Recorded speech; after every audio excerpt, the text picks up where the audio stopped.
Vamos ler, irmãos, Provérbios capítulo 14, versículo 12. Provérbios de Salomão, capítulo 14, versículo 12.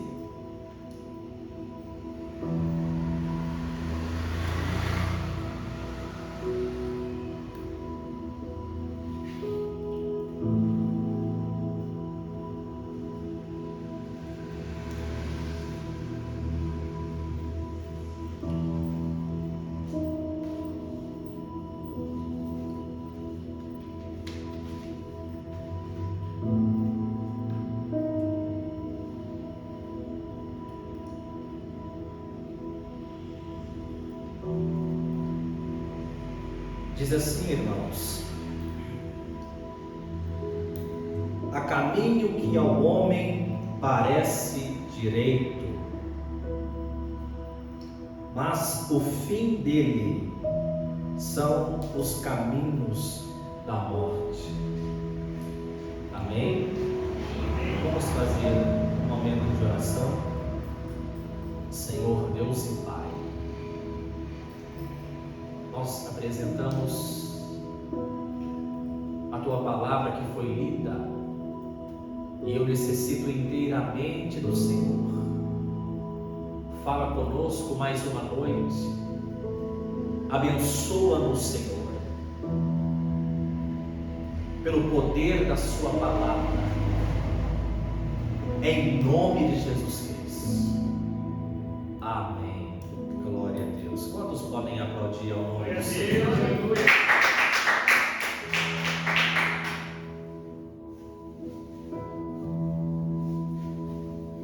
Eu gostaria de falar um pouco, irmãos,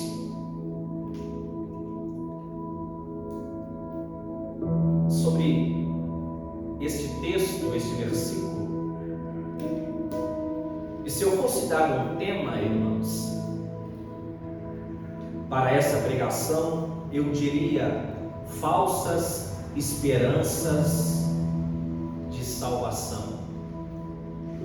Falsas esperanças de salvação. Nós, como crentes, temos uma única pessoa como esperança: Cristo. Glória a Cristo. Eu gostaria de falar sobre a primeira falsa esperança de salvação. É a educação. A educação é a primeira falsa esperança de salvação.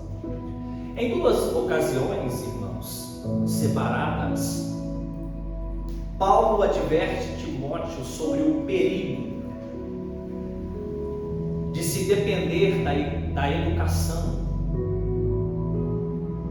1 Timóteo capítulo 6, irmãos, versículo 20 e 21, segundo a Nova Versão Internacional, diz assim: Timóteo, guarde o que lhe foi confiado, evite as conversas inúteis e profanas e as ideias contraditórias do que é falsamente chamado conhecimento.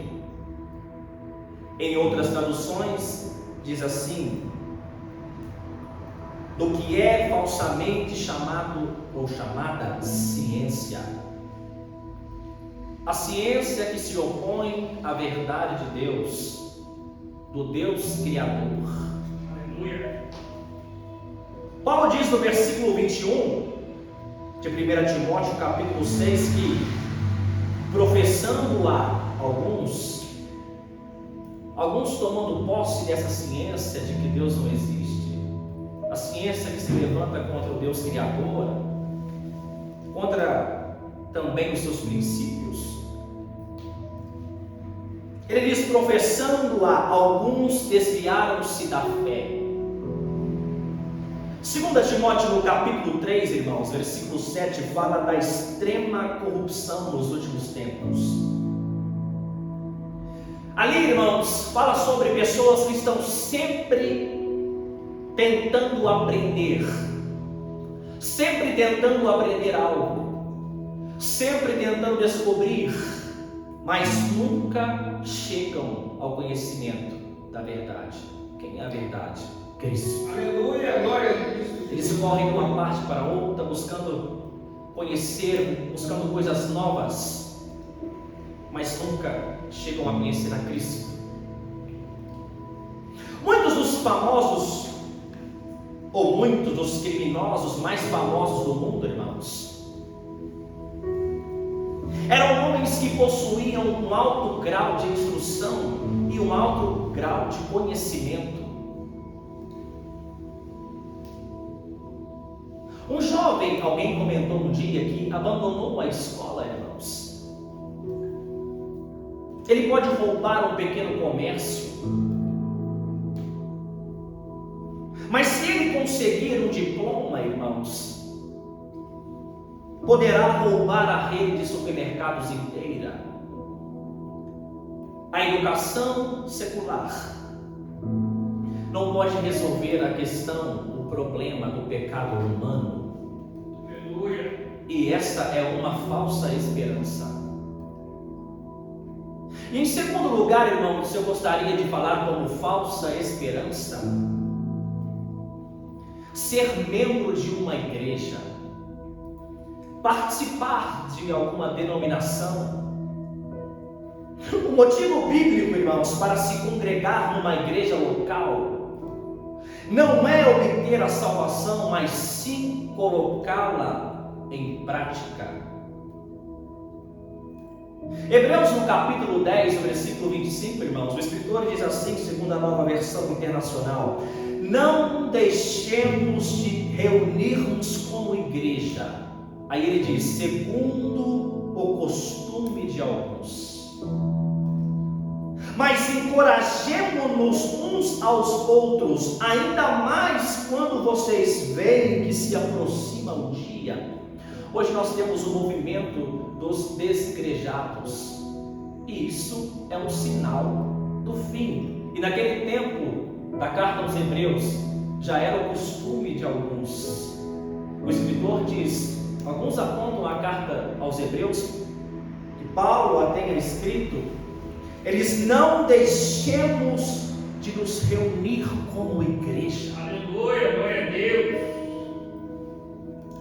Ser membro de uma igreja não quer dizer que eu possa depender disso para a minha salvação. E isso também é uma falsa esperança de salvação. Em terceiro lugar, irmãos, as boas obras. Quantas pessoas têm a sua boa conduta ou apoiam-se na sua boa conduta para serem salvas? Efésios capítulo 2, irmãos, versículo 8 e 9, quando Paulo escreve a carta, ele diz assim: porque pela graça sois salvos, por meio da fé, e isso não vem de vós, é dom de Deus, não vem das obras, não vem das obras para que ninguém se glorie. Nós não podemos depender das boas obras, porque nós estamos sujeitos às más obras. As boas obras não são suficientes. E em quarto lugar, irmãos, como falsa esperança de salvação, eu gostaria de falar sobre o batismo. Mateus capítulo 28, versículo 19, Jesus disse: portanto, ide e ensinai todas as nações, batizando-as em nome do Pai, e do Filho, e do Espírito Santo. O batismo é uma ordenança de Jesus Cristo. É uma confissão pública de fé, onde as pessoas estão reconhecendo e vendo a sua conversão ao Senhor Jesus, a sua manifestação de arrependimento, de novo nascimento. Você vai seguir a Cristo. Martinho Lutero escreveu um dia, irmãos: pensei que o velho homem tinha morrido nas águas do batismo, mas descobri que o infeliz sabia nadar. No fim das contas, irmãos, não é a água do batismo que salva, mas sim o sacrifício de Jesus Cristo, o nosso Salvador. Aleluia, glória a Deus, Jesus. Ele sim nos salva. E em quinto lugar, irmãos, eu gostaria de falar como falsa esperança de salvação, um ambiente apropriado.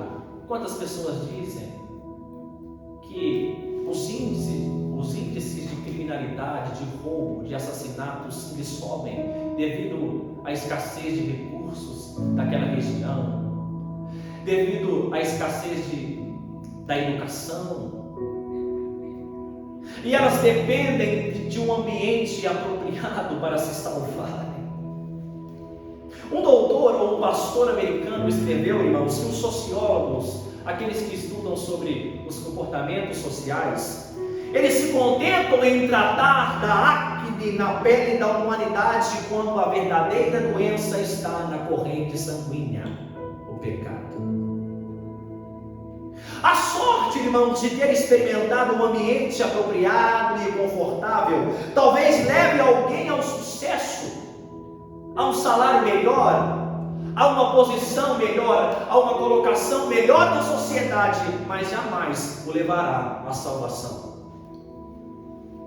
Só Cristo quem salva. Glória a Jesus. A Bíblia diz, irmãos, que os sistemas do mundo, dos dois lados dos trilhos, estão nas mãos do maligno mundo, cosmos, mundo governado pelo diabo.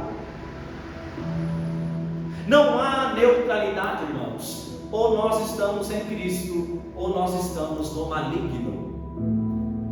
1 João capítulo 5, versículo 19 diz assim: sabemos que somos de Deus.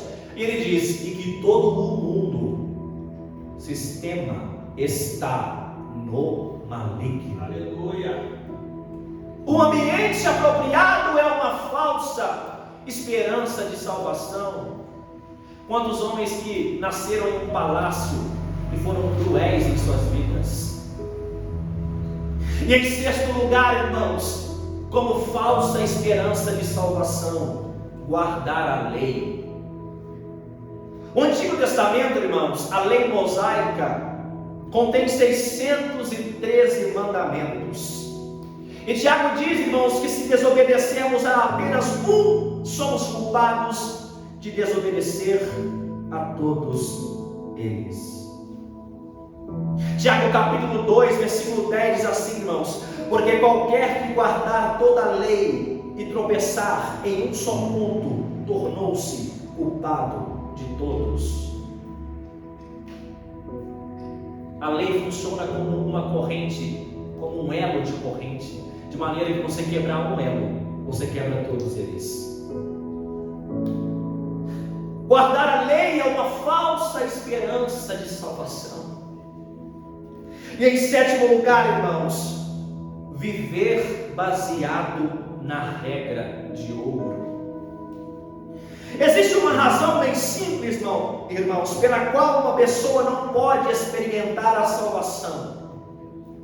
Simplesmente vivendo uma vida baseada na regra de ouro. Como assim? Porque a pessoa não pode cumprir a regra de ouro. Isaías capítulo 64, versículo 6 diz que: pois todos nós somos como o imundo, e todas as nossas justiças como o trapo da imundícia, e todos nós murchamos como a folha, e as nossas iniquidades, em outras versões, e as nossas culpas como o vento nos arrebatam, nos levam para longe. Spurgeon comentou essa questão e disse que se as nossas justiças são como o trapo da imundícia, quanto mais as nossas injustiças. Viver baseado na regra de ouro é uma falsa esperança de salvação. Em oitavo lugar, dizimar e ofertar. Paulo elogia, irmãos, as igrejas da Macedônia não apenas pela ajuda financeira que ele recebeu delas, mas também porque primeiro elas submeteram a sua vontade ao Senhor e só então as suas carteiras. 2 Coríntios capítulo 8, Paulo ressalta, irmãos, que as igrejas da Macedônia doaram ainda mais do que eles esperavam. Tinham pouco, doaram muito. 2 Coríntios capítulo 8, versículo 7 diz assim, irmãos: assim como vocês se destacam em tudo, na fé, na palavra, no conhecimento, na dedicação completa e no amor que vocês têm por nós, destaquem-se também nesse privilégio de contribuir. Ajudar financeiramente a igreja, irmãos, é fruto de submissão ao Senhor, mas não pode salvar. Dizimar e ofertar, não podemos depender disso para a nossa salvação. E em nono lugar, irmãos, como falsa esperança de salvação, sinceridade. Embora, irmãos, seja verdade que Deus não pode salvar um homem insincero, a sinceridade em si mesma não é suficiente, já que é possível nós estarmos sinceramente errados. É possível eu e você estarmos sinceramente errados. 1 João capítulo 1, versículo 10 diz que se afirmarmos que não temos cometido pecado, fazemos de Deus um mentiroso e a sua palavra não está em nós. A nossa sinceridade, na verdade, não é o suficiente. Quem é a verdadeira esperança de salvação? Como ele opera a salvação? E como o pecador? E como nós devemos reagir a esta salvação? Em primeiro lugar, a salvação acontece sempre por intermédio de uma única pessoa. Aleluia, glória. A primeira carta aos Tessalonicenses, capítulo 5, versículo 9, irmãos, Paulo diz que Deus não nos destinou para a ira, amém? Aleluia. Mas para a aquisição da salvação, por meio de quem? Por nosso Senhor Jesus Cristo. Glória, glória a Deus. Aquisição ali, irmãos, é o ato de tomar posse. Paulo diz: Deus não nos destinou para a ira, mas para tomar posse da salvação. Quantos podem dar glória a Deus? Glória a Deus. Hebreus capítulo 5, versículo 9, irmãos, diz que Jesus tornou-se a fonte de eterna salvação para todos os que lhe obedecem. A pregação dos discípulos, irmãos, após receberem o Espírito Santo, em Atos capítulo 4, versículo 12, era: e em nenhum outro há salvação, porque também debaixo do céu nenhum outro nome há dado entre os homens, pelo qual devamos ser salvos. Em nenhum outro há salvação, só em Cristo. Essa era a pregação deles. Outro ali, irmãos, no original é heteros, é diferente, ou significa diferente, de outro tipo, de natureza, forma ou classe diferente. Heteros denotam uma distinção e exclusividade, sem segundas escolhas, opiniões ou opções.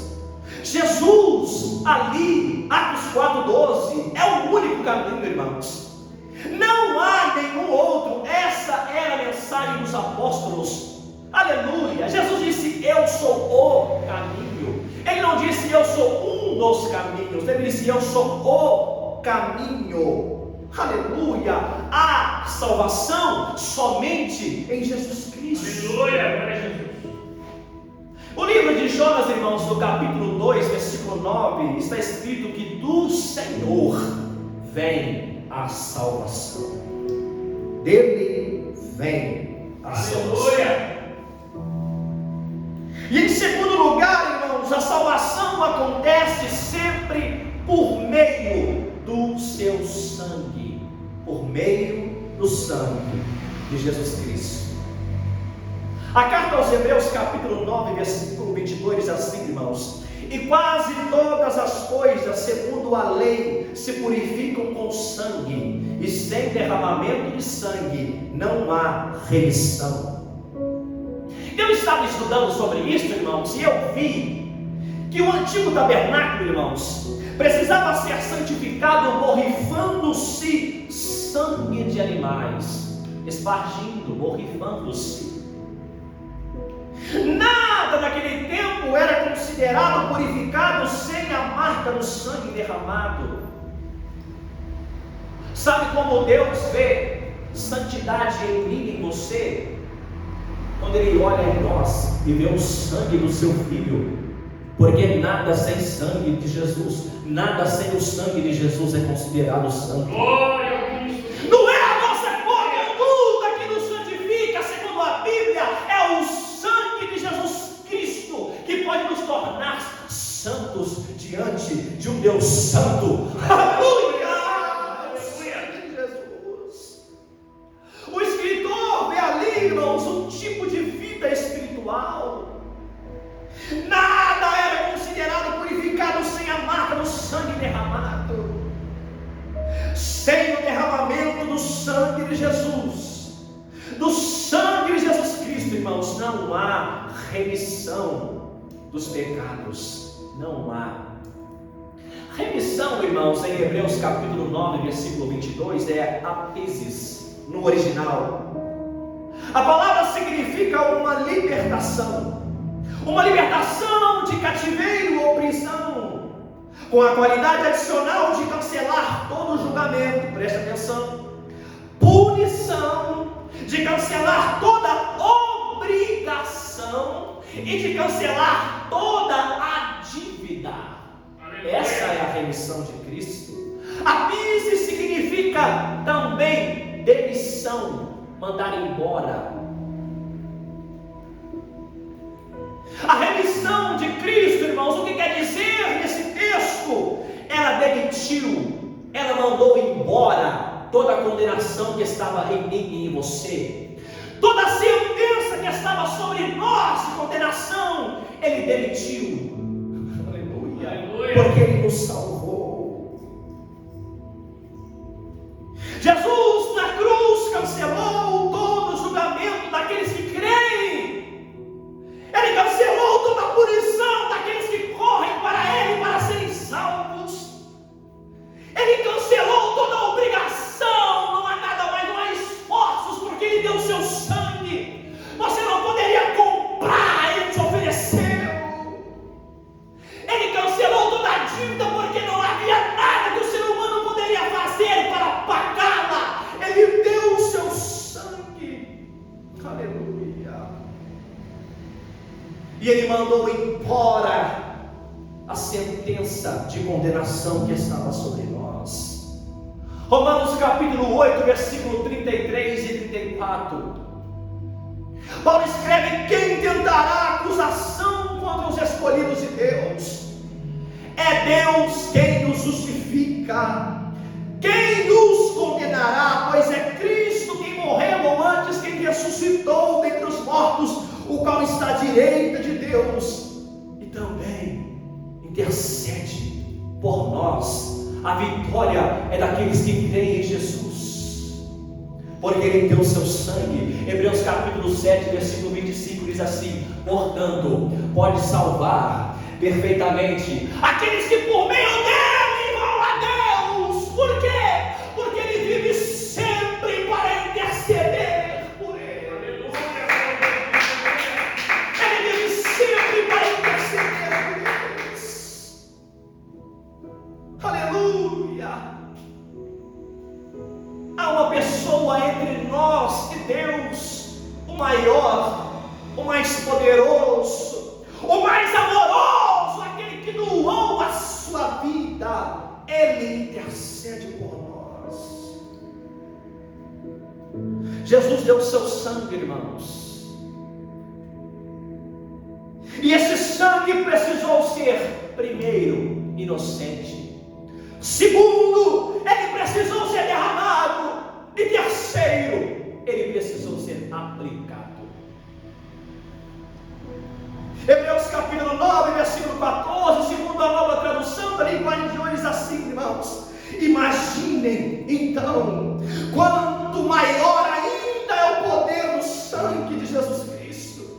Por meio do Espírito eterno, ele se ofereceu a si mesmo a Deus como sacrifício, em outras versões, imaculado, como um sacrifício inocente. Olha o que diz, irmãos: e o seu sangue nos purifica por dentro, tirando as nossas culpas. Assim podemos servir ao Deus vivo.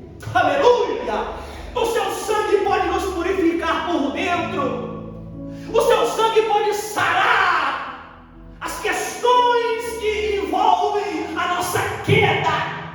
O seu sangue pode tratar o problema do pecado. O seu sangue pode curar. Quando João Batista ouviu, aleluia, ele deu uma notícia a todos. Ele pregou essa notícia. Ele diz: eis o Cordeiro de Deus que tira o pecado do mundo. Só Ele pode tratar. Só Ele pode tratar as nossas culpas, para servirmos a Deus, para servirmos ao Deus vivo.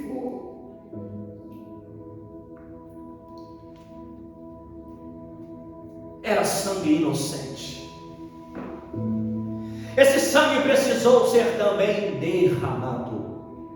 Mateus capítulo 26, versículo 27 e 28. Jesus toma o cálice, ele dá graças e ele diz: bebei dele todos, porque isso é o meu sangue, o sangue do Novo Testamento. Jesus está dizendo: eu estou fazendo uma nova aliança com vocês através do meu sangue, que é derramado por muitos para a remissão dos pecados. Aquela remissão que nós dizemos para mandar, para cancelar toda a punição, para cancelar toda a dívida, toda a obrigação, para cancelar todo julgamento que está sobre o ser humano que ainda não aceitou a Cristo, que ainda não recebeu como seu Salvador. Jesus pode salvar a sua alma, salvar a sua vida. Esse sangue era inocente, ele precisou ser derramado na cruz do Calvário, e ele precisou ser aplicado em nós.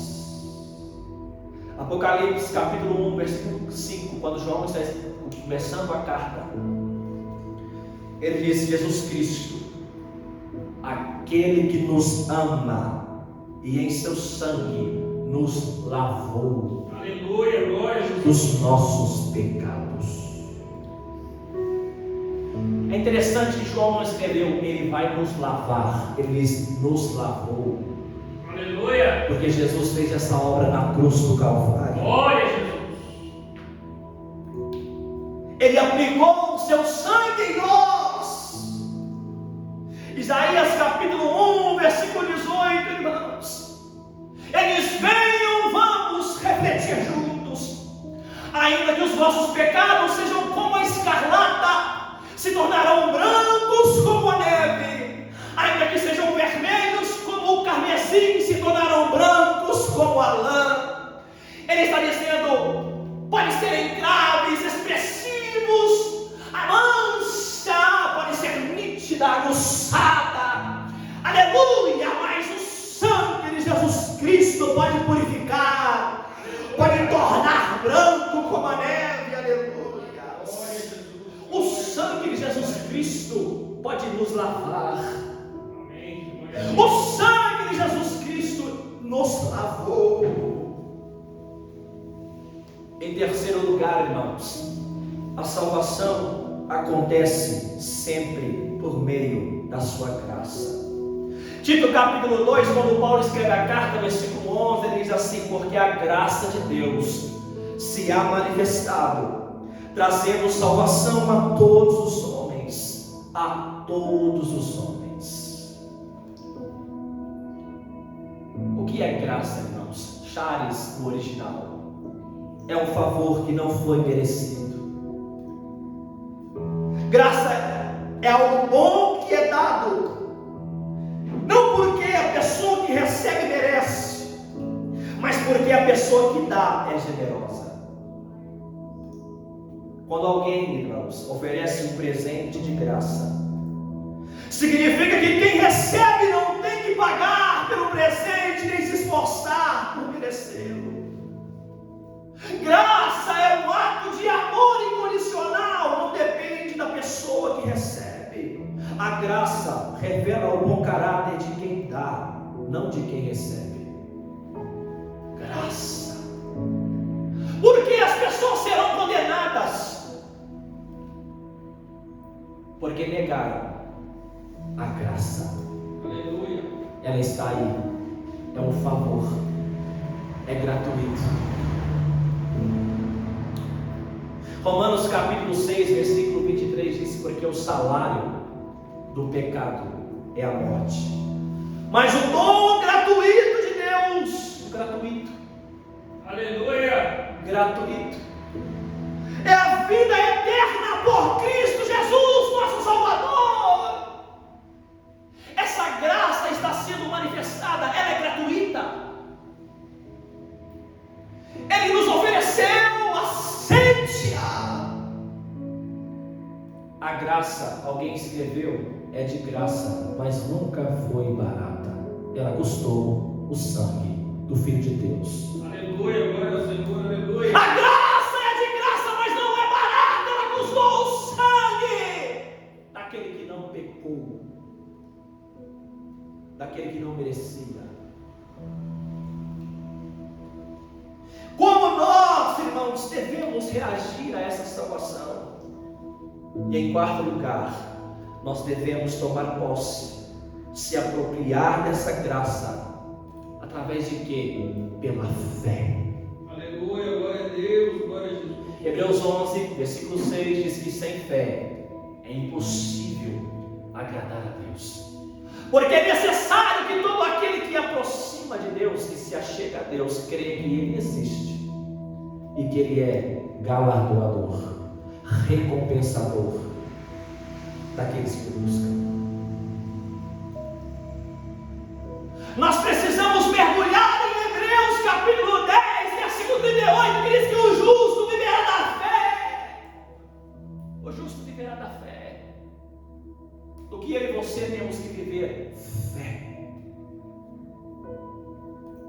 Romanos capítulo 5, versículo 1 diz: sendo pois justificados através do que? Pela fé, temos paz com Deus por nosso Senhor Jesus Cristo.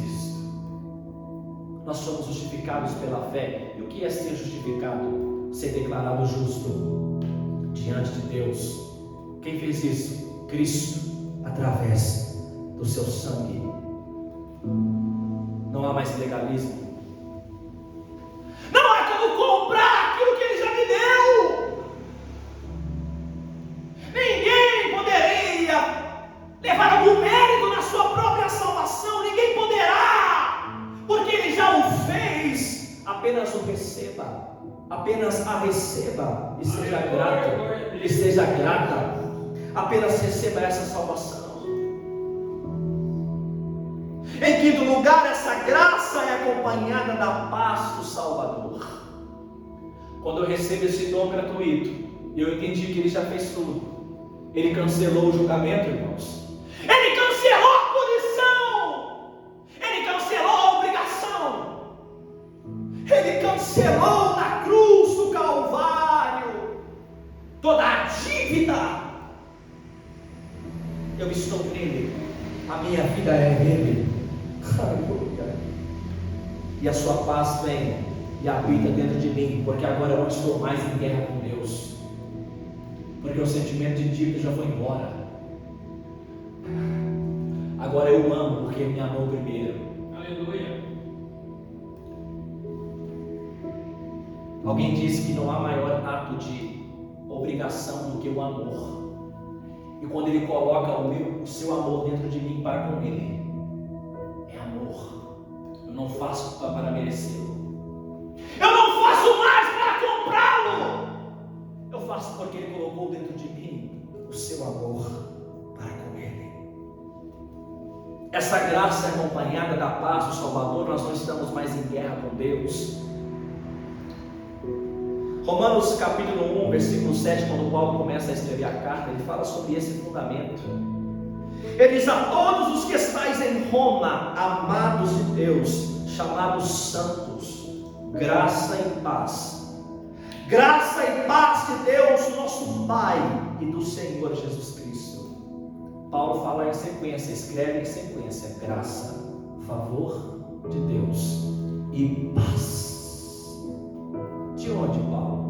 Da parte de Jesus Cristo. Aleluia. Quando ele escreve a carta aos Coríntios, a primeira carta aos Coríntios, capítulo 1, versículo 2 e 3, ele diz: a igreja de Deus que está em Corinto, aos santificados em Cristo, chamados santos, como todos que estão em todo lugar, que invocam o nome de nosso Senhor Jesus Cristo, Senhor deles e nosso, graça e paz, da parte de Deus, nosso Pai, do Senhor Jesus Cristo.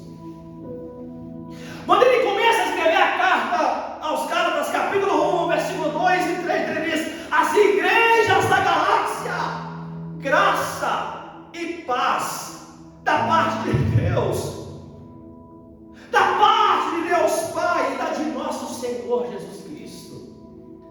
Paulo está falando de dois fundamentos. Primeiro, eu recebo essa graça, porque ela é gratuita para mim, e paz, da parte do nosso Senhor Jesus Cristo. Amém, irmãos? Fica de pé em nome de Jesus. Glória a Deus.